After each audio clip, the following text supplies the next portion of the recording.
ওই গঙ্গাধর কয়াল না কি বলে, ও তো একদম ওনার হয়তো মা বোন নেই, মেয়ে নেই, কোনো সন্তান নেই, যার জন্য ওনার মুখ থেকে এত নোংরা ভাষা, অশ্লীল ভাষা বেরিয়েছে।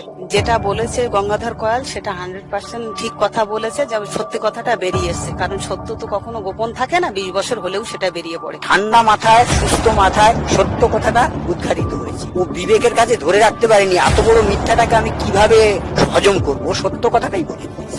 এই বিজেপি শয়তানের বাচ্চা, এরাই সর্বনাশ করেছে মহিলাদের। গঙ্গাধর কয়াল গঙ্গা জলের মতো পরিষ্কার করে দিয়েছে যেখানে কি ঘটনাটা ঘটেছে।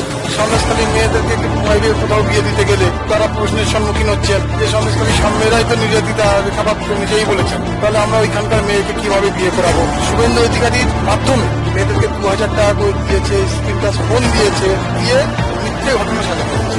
কিন্তু চিটিং করে আমাদের প্রতিবাদ মিছিলে ছেলে বলে নিয়ে তিনি আন্দোলন করে বলছেন যে সব আমার বাড়ি।